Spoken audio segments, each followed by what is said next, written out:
저는 광주에서 일어난 참사에 대해서 좀 얘기를 해보려고 해요. 사실 어떤 사건, 어떤 참사가 일어나면 우리가 또 분노하고 제발 해서는 안 된다 이렇게 얘기를 하지만 또 어느 순간 지나고 보면 같은 사고, 참사가 또 발생을 해 있거든요.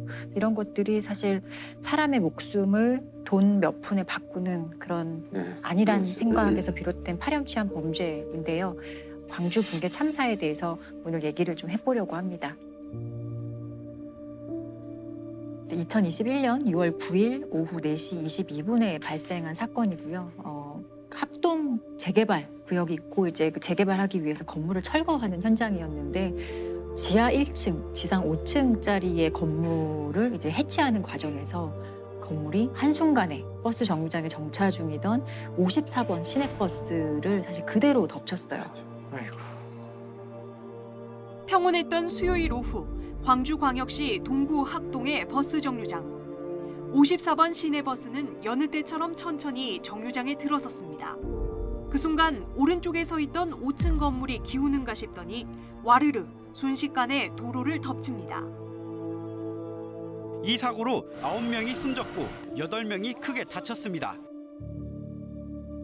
그 철거 현장에 있었던 직원들은 좀 전조 증상을 좀 감지하지 못했나요? 전조 증상이 있었다고 하거든요. 붕괴가 사실 어떤 전조 증상이 전혀 없이 갑자기 붕괴되는 경우는 없어요. 소리가 크게 난다든지 어떤 증상을 분명히 느끼는데 이분들이 그 소리가 아주 크게 나고 건물이 매우 심하게 흔들리고 해서 바로 나왔다는 거예요. 현장 인부들은 위험을 감지하고 미리 대피했습니다. 공사 관계자들은 이상 조짐을 느끼고 먼저 대피를 하면서도 정류장 주변을 통제하지 않았습니다. 위험한 철거 작업이 진행되고 있었지만 차량 통행은 물론 바로 옆 인도의 보행자 통행도 통제되지 않았습니다. 사실 이 건물 해체에 대해서는 보시면 아시겠지만 되게 무섭거든요. 그 건물이 언제든지 무너질 수 있는 현장이고 그래서 주민들도 조금 불안을 느끼고 이 사건 일어나기 한 2달 전쯤에 국민신문고에 여러 번 민원도 제기를 했었어요. 이거 좀 안전 조치를 더 취해달라. 이 사고가 발생한 재건축 현장에선 불과 2달 전에 똑같은 업체가 똑같은 방식으로 위태로운 철거 작업을 벌인 것으로 드러났습니다. 당시에도 붕괴 우려가 커 보여서 한 시민이 국민신문고에 직접 민원을 제기했던 것으로 확인됐습니다. 철거하는 것이 불안하다. 건물과 도로로 낙하물이 떨어져 인사사고가 날 것 같다고 미리 경고했던 겁니다. 민원 제기도 했었는데 민원 제기해 보시면 다들 아시겠지만 답변은 반드시 하거든요. 근데 그 답변이 사실 되게 형식적인 거죠. 재개발 조합이라든지 관련 공사업체에 공문을 보냈습니다. 라고 민원에 대한 답변은 그렇게 끝냈고 사실 어떤 안전상의 조치는 전혀 취해지지 않았던 거예요. 그 철거 과정 중에 그 무너진 이유가 뭐였나요? 여러 가지 이유가 있겠지만 기본적으로 어떤 법과 원칙을 전혀 지키지 않은 공사 현장이었고 좀 중립적인 입장에서 공사나 해체 공사 과정을 좀 지켜보는 감리 제도라는 게 있어요. 네. 그 감리 제도가 사실 전혀 실질적이지 않았고 비상주로 감리를 해서 이 감리가 현장에 있지도 않았어요. 감리자가 형식적으로 감독했고 또 시간에 조금 쫓기다 못해서 무리하게 철거를 진행했던 그런 것들이 사실 붕괴를 초래한 결정적인 원인이에요. 그러면 건물을 해체하기 위해서는 구청에 해체 계획서를 작성을 해서 제출을 하거든요. 근데 이 해체 계획서도 사실 상당히 부실하게 작성이 되었더라고요. 특히 안전에 관한 부분은 안전의 어떤 조치에 대한 부분은 전혀 없다고 봐도 무방할 정도로 어떤 계획이 전혀 기재돼 있지 않았어요. 이번 사고와 관련해 광주광역시 건물 해체 계획서가 엉터리로 작성된 것으로 나타나기도 했습니다. 작업자 안전관리, 철거 현장 주변 안전관리라는 포괄적인 내용만 담겨 있을 뿐 건물 개별 특성을 고려한 대책은 없습니다. 광주동구청은 이 엉터리 해체 계획서를 그대로 허가해줬습니다. 그런데 이렇게 부실하게 쓴 해체 계획서조차도 이들이 전혀 이행하지 않았거든요. 건물이 5층의 건물이기 때문에 5층에서부터 차례대로 건물을 철거한다 이런 계획이었거든요. 계획이죠, 그게. 네, 계획이었는데 네. 사진에서 보시다시피 건물의 사실 중간을 마치 동굴을 파듯 5층이 아닌 중간 부분을 먼저 철거를 하죠. 와, 어떻게 그럴 수 있지? 이거 약간 저희 일반인들이 봐도 상식적으로 이해가 안 다. 가잖아요. 중간으로 당연히 무너질 수밖에 없죠. 네.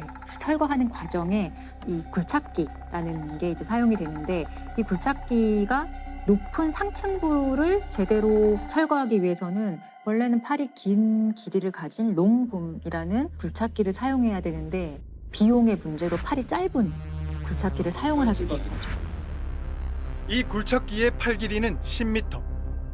흙더미 위에 올라가도 여전히 건물 안쪽 벽까지 닿지 않습니다.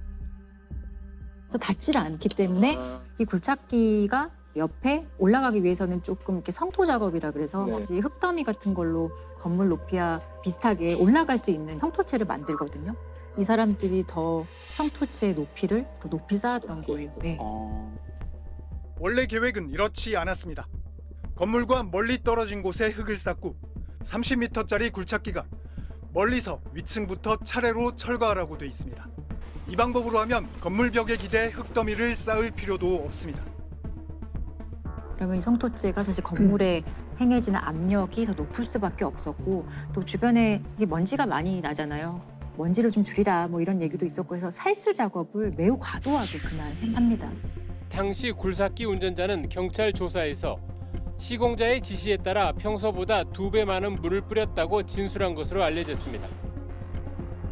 성토체가 결국에 물을 많이 머금게 되고 이 무게가 무거워졌네요. 점점 무거워지면서 성토체가 이 건물 안쪽으로 갑자기 흘러 들어가고 건물의 1층 바닥이 지하로 무너지면서 사실 손 쓸 틈 없이 순식간에 건물이 완전히 전도되고 그 바로 옆에 있던 버스 정류장을 그대로 덮치게 된 사건인 거죠. 아니 저희들이 봐도 좀 이해가 안 되는 네. 저 방법으로 이렇게 진행이 된 이유가 뭡니까? 저렇게 무리한 방식? 제가 봤을 땐 결국 돈 문제라고 생각이 들어요. 다들 뭐 아시겠지만 이게 무리한 공사 일정을 잡는 가장 큰 이유는 이윤을 추구하는 것이고 그 과정에 있어서 가장 결정적인 잘못된 방식은 불법 재하도급 공사가 원인입니다. 원래 이 공사는 한 이제 종합건설 회사가 재개발 조합으로부터 수주를 받아요. 50억의 수주를 받습니다. 50억. 철거만. 그리고 이 종합건설회사가 다른 철거 업체에 이 철거만을 따로 공사를 해달라라는 계약을 맺어요. 이 도급 계약인데 여기까지는 전혀 불법적이지 않아요. 건설산업기본법상 불법적인 하도급은 전혀 아니거든요. 근데 이제 문제는 이 철거 업체가 이제 다른 또 한 번 더. 업체에게 또 재하도급을 합니다. 이게 불법 재하도급의 전형적인 모습인 거고 실제로 이런 식의 불법 재하도급이 관행적으로 정말 많이 일어나고 있거든요. 이거는 사실 외부에서는 이게 불법 재하도급인지 합법적인 것인지 아니면 고용 형태가 어떻게 되는 것인지 확인할 길이 사실은 없어요. 그래서 이런 식으로 공사 가격이 원래 50억이었거든요. 이 철거 공사에 소요되는 비용이. 근데 결국에 이런 불법 재하도급을 거치면서 9억이 됩니다. 50억짜리 공사가 하도급의 하도급을 거치고 9억이 되는데 그럼 원래 9억에 할 수 있었던 공사였다고 봐야 될까요? 아니겠죠. 네. 41억이 그냥 일 안 하는 사람한테 날아간 거네요. 41억이 어디 갔을까요? 네. 재하도급은 이제 건설안전기본법에 원칙적으로 금지하고 있어요. 근데 이런 식으로 사실 불법 재하도급을 하게 되면 3년 이하의 징역 또 3천만 원 이하의 벌금에 처해지는 범죄거든요. 근데 실제로 처벌되는 게 어느 정도 있는가라고 보면 정말 많이 없어요. 참 알아내기 어려운 범죄 중에 하나인 거예요. 일상에서 건설 현장에서 정말 많이 일어나는데 범죄임에도 불구하고 관행이라는 그 명분 하에 이런 식으로 바로 버스 정류장이 옆에 있으면 최소한 정류장 옮기거나 아니면 그 정류장에 대해서 어떤 조치를 취하고 했었어야 되는데 그런 너무 기본적인 것도 행해지지 않고 진행된 철거 공사였던 거죠. 그래서 결국 이분들 처벌 어떻게 됐나요? 아직 재판 중에 있어서 결론이 난 건 없는데 뭐 현장 소장 이런 분들은 이제 산업안전보건법으로 기소가 된 상태고 나머지 이제 직간접적으로 붕괴의 이제 원인을 제공한 9명 정도는 업무상 과실치사상 혐의로 지금 재판을 받고 있는 상황이에요. 9명의 목숨을 앗아간 광주 학동 참사로 모두 30명의 경찰에 입건돼 9명이 구속됐습니다. 하지만 관련자들이 서로에게 책임을 전가하면서 진상규명과 책임자 처벌은 더디기만 한 상황인데요. 사고 책임자 7명에 대한 재판은 지난 7월 시작됐지만 원하청이 서로 잘못을 떠넘기며 공방이 이어지고 있습니다. 이 사건을 이제 조사를 하다 보니 아니나 다를까 이 수주 과정에서 어떤 브로커의 문제도 발견이 됐어요. 그래서 지금 그 건설업체 직원이 입찰 예정가를 좀 미리 알려주고 그것을 브로커들이 확인해서 수주를 원하는 업체에게 알려주는 대가로 이제 뇌물을 받은 거죠. 그래서 한 4명 정도의 브로커가 구속돼서 재판받고 있는 상황이에요. 아직 그것도 결론 나진 않았습니다. 사실 최근에도 또 아파트, 그러니까 신축 중인 아파트가 38층. 또 광주에서. 네, 같은 광주에서 공교롭게. 예, 또 공교롭게 같은 건설 회사가 또 시공을 하고 있는 사건이었죠. 광주광역시에 있는 아파트 신축 현장에서 건물 고층 일부분이 무너져 내리는 사고가 났습니다. 23층부터 34층까지 건물 외벽이 뜯긴 것처럼 와르르 내려앉아 버렸습니다. 외벽이 무너져 내린 공사 현장에서 빠져나오지 못한 노동자는 6명인 것으로 소방당국은 파악 중입니다.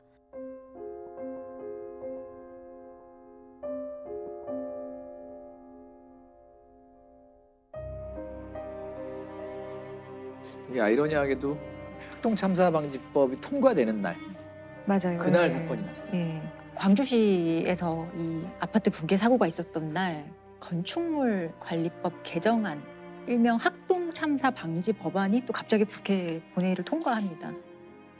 이 법안의 내용은 불법 하도급을 좀 원천적으로 차단하는 것과 해체 중인 건축물을 좀 안전을 강화하는 그런 방식, 그리고 불법 도급하게 되면 사실 불법 도급한 사람은 지금 처벌하고 있거든요. 이제 불법적으로 도급을 받은 사람도 좀 강력하게 처벌하는 방식으로 이 법률안 개정안이 마련이 됐어요. 국회에서는 이른바 학동참사방지법으로 불리는 건축물 관리법 개정안이 가결됐습니다. 학동참사와 같은 비극을 막기 위해 발의 개정됐지만 이번 아파트 외벽 붕괴 사고로 법률안 취지가 무색해졌습니다. 저도 아까 그 현장 한번 가봤었는데요. 좀 진짜 좀 비현실적이긴 하더라고요. 이게 콘크리트 건물인데 마치 천처럼 쭉 이게 쭉 찢어진 것처럼 콘크리트 건물이 이제 그렇게 돼 있었습니다. 그러니까 저도 철근이 완전히 막 다 부서져 있는 것들이 사람들이 되게 놀랐을 것 같아요. 아파트 도대체 어떻게 짓고 있는 거지? 내가 살고 있는 아파트는 괜찮은 건가? 이런 많은 생각을 했을 것 같아요. 그렇죠. 예. 지금 매일 이제 뉴스를 통해서 이 광주 아파트 붕괴 사고의 원인이 무엇이냐에 대해서 뭐 얘기가 많이 나오고 있는데요. 실제로는 어떤 안전 불감증에서 비롯된 게 사실 가장 크고 부실 시공의 문제도 지적되고 있고 또 아까 제가 말씀드린 그 꼬리에 꼬리를 무는 불법 재하도급이 이 붕괴 사고의 좀 결정적인 원인을 제공한 것 아니냐라는 얘기가 나오고 있습니다. 어쩌다가 이런 참사가 일어났는지 그 원인으로 추정할 수 있는 부실공사 정황이 드러나고 있습니다. 마치 생선 가시를 발라놓은 듯 드러난 철근. 콘크리트가 채 굳지 않아 떨어져 나간 것으로 추정됩니다. 아니 그 와우 아파트 기억하세요? 네. 아유, 그렇죠. 기억하죠. 뭐 저도 좀 어릴 때긴 한데. 와우 아파트 붕괴 사고도 굉장히 충격적이었잖아요. 어찌 사람 사는 아파트가 무너졌나 그때 그렇게 다들 얘기를 했었잖아요. 1970년 새벽 서울 마포의 와우 아파트 한 개동이 붕괴됐습니다. 잔해에 주민들이 깔리면서 34명이 숨지고 40명이 다쳤습니다. 그 60년대에 이제 지방에서 서울로 인구가 많이 유입이 되고 사람들이 갈 곳이 없으니까 판자촌에서 이제 많이 살게 되죠. 근데 이제 박정희 대통령이 그런 어떤 무허가 판자촌을 좀 없애고 대대적인 재개발 그리고 그 시민 아파트를 좀 추진을 하는 정책을 폈었고 그 시민 아파트의 하나로 이제 마포구에 있는 그 와우산에 이제 지어지는 아파트인데 이런 시민 아파트를 짓겠다고 하니까 사실 당시에 어떤 호응이 좀 있었을 거 아니에요. 국민적 호응이 좋으니까 좀 무리해서 좀 진행을 해요. 예를 들어 69년 6월에 착공을 시작한 아파트가 6개월 만에 다 지어지거든요. 근데 기존에 계획했던 것보다 더 많이 지어요. 공사비는 그대로예요. 한 동에 1,200만 원이 들어가야 될 공사비가 무리하게 추진하다 보니까 660만 원 정도. 6개월 만에 지어지고 결국에 4개월 만에 무너지죠. 70년 4월에 새벽 6시 반에 붕괴가 돼요. 사람들 다 자고 있었겠죠. 예, 한계동이 완전히 붕괴되고. 근데 그때 아파트 그 지어진 거 보면 진짜 황당한 게 70도에 달하는 절벽 같은 데 지어진 거예요. 글쎄요, 네, 네. 그래서 그러면 깎아서 지을 텐데. 그러니까 이게 아파트라면은 이런 식으로 만들어요. 이렇게 하고 여기다가 이렇게 밑에 다리를 쭉 놓거든요. 다리를 7개인가 이렇게 놓는데, 근데 이 기둥에 원래 그 철근을 70개를 넣어야 되는데 나중에 이제 보니까 5개만 넣어서. 와우산의 70도 경사를 견디기 위해 기둥마다 철근 70개가 들어가도록 돼 있었지만 실제로는 5개밖에 쓰지 않았습니다. 시멘트도 부족하게 시공돼 1제곱미터당 900kg의 하중을 견뎌야 하는 건물 기초가 실제로 견딜 수 있는 하중은 280kg에 불과했습니다. 그 건축가가 지은 거 맞나요? 그러니까 얼마나 급하게 6개월 만에 이거를 만들었어야 되니까 지방공사를 안 했대잖아요. 지방공사를 땅을 약간 파고 그냥 대충 올린 거예요. 아까 겨울에 입주했다고 하셨잖아요. 네, 12월에. 겨울엔 땅이 좀 얼어 있어서 그나마 좀 버텼다가 봄이 되면서 녹으니까 집안도 약해지고 하면서 이게 넘어졌다 그러더라고요.